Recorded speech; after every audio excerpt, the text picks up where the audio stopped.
I will give you the main 5 things to drink to keep your kidneys solid, and I'm likewise going to let you in on a bit secret that even your primary care physician may not realize. Stay tuned. Before we begin, I need to make sure you never miss another video, a new recipe, or another cooking tip. I need you to remain as solid as conceivable. Eat the most heavenly food.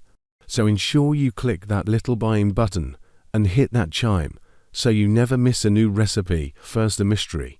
Despite the fact that the decision of what you drink has a huge effect on your long-haul kidney capability, the greater part of us are pretty hydrated constantly, so the issue isn't that our kidneys aren't getting enough water, since they are. Nevertheless, it's that we're getting the water from sources that likewise contain a ton of secret sugar.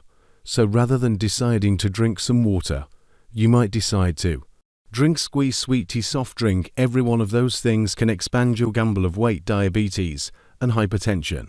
All 3 of those things are a portion of the top dangers for creating kidney illness. Presently, we need to discuss the 5 best things to supplant those sugar-improved refreshments with. Number 1, dark espresso. Appears to be consistently another review emerges promoting the advantages of dark espresso. Indeed, even last week I just saw one that was sort of unquestionably a good fit for me that said dark espresso not exclusively will it not deteriorate their kidney capability, and assuming that you have kidney sickness it might offer a tad of a defensive advantage. Espresso has moreover been connected to a lower hazard of disease, also cardiovascular sickness, in the event that you can't sort out some way to drink dark espresso and appreciate it. Look at my main 10 hints right here for methods for integrating dark espresso into your life so you don't feel like you're drinking mud. Next, we should discuss green tea. Green enough seashores with the goal that it influences your well-being in a positive manner for the long run. Yet, while you're going after something beneficial, to drink beet juice is something incredible to go after. At this point, here's a proviso about beet juice is that it has a great deal of potassium in it.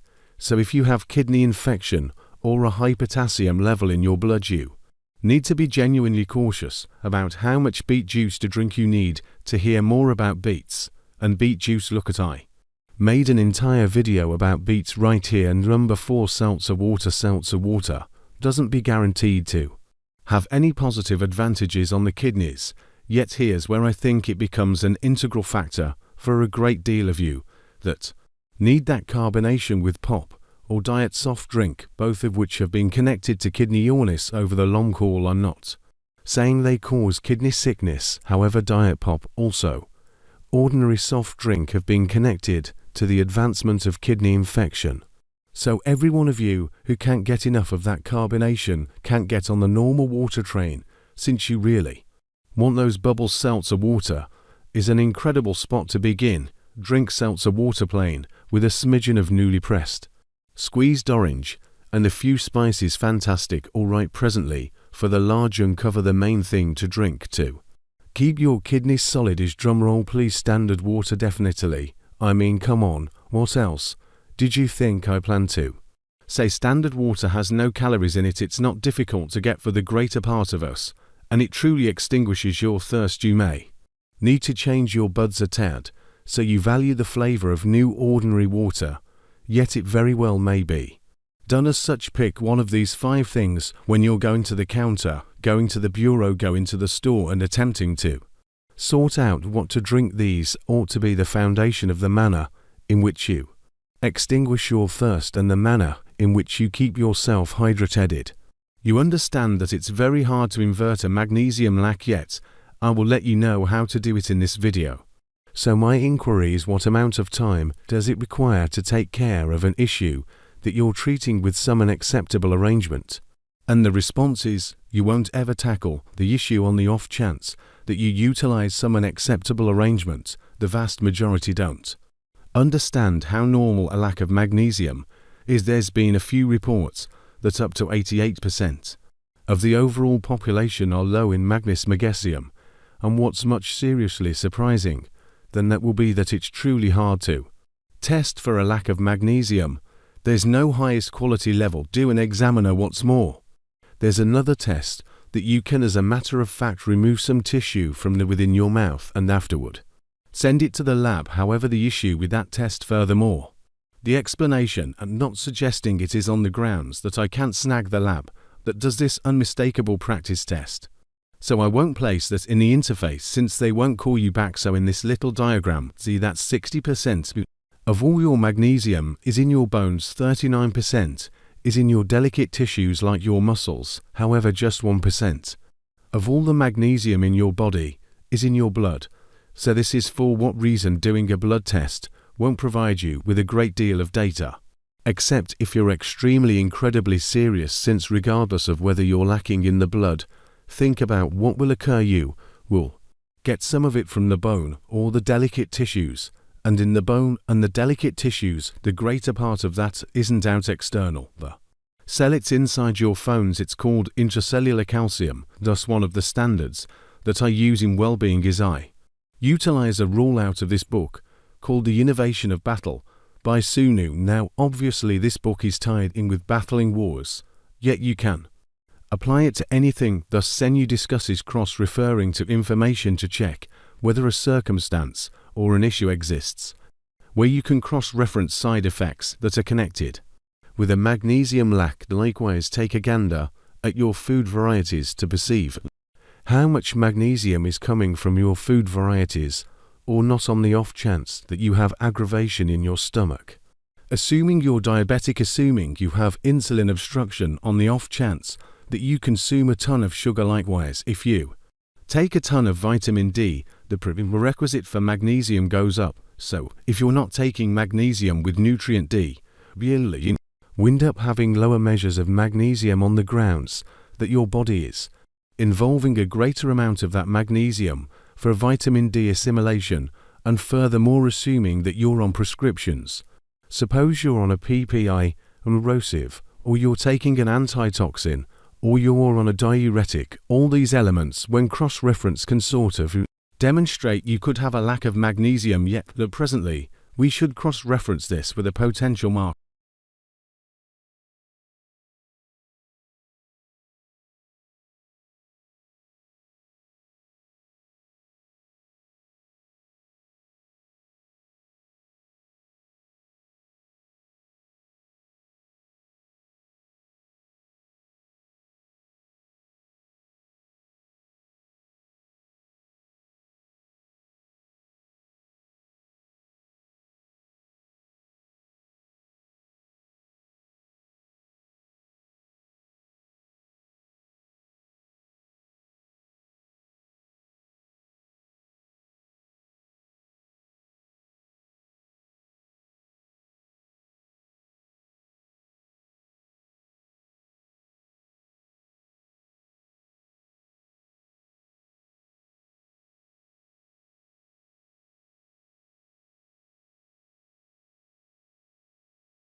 Kelp, 3.5 ounces of kelp is identical to 760 milligrams. Presently, I'd like to see you eat 3.5 ounces of kelp.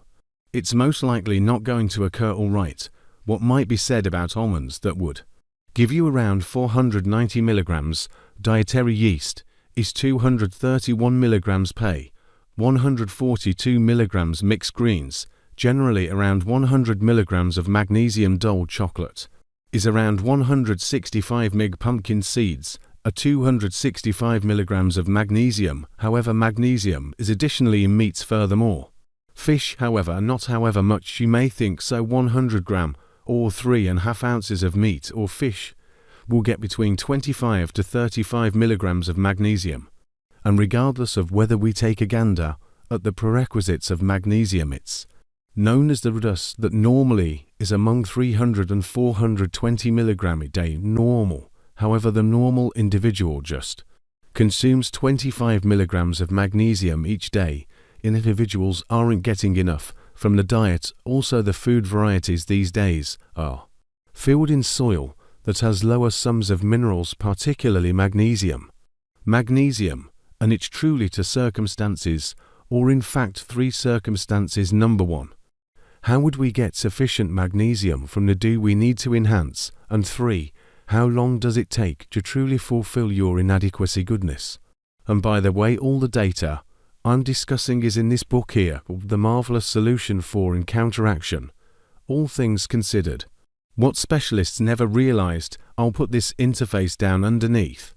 It's a truly interesting book in view of a great deal of various things connected with magnesium. Furthermore, vitamin D, yet every one of the information that I'm sharing today is situated in that book, so assuming that you're inadequate, you will have to not just meet up, no play on words expected, your magnesium food varieties, but on the other hand you're going to need to enhance also. And the sort of magnesium I would suggest is magnesium glycinate, which really makes a difference. You realize pressure dosing and so on, and the measure of supplement I would suggest would be around 800 milligrams each single day, so ordinarily they come in like 400 milligrams, perhaps 300 milligrams for every tablet.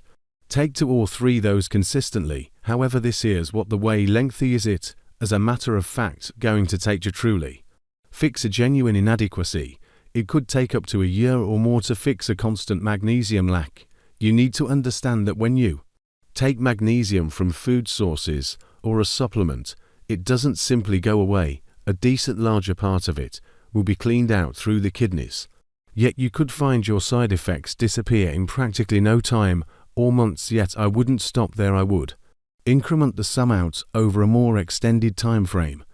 Then perhaps after about a year of taking enhancements, then you simply keep up with it with your eating regimen. Obviously ensure that you ascertain how much magnesium is going into the body, and afterward ensure at least it resembles 400 milligrams each day. Presently I have somewhat more data on the sort of magnesium that could work for yourself, and for that data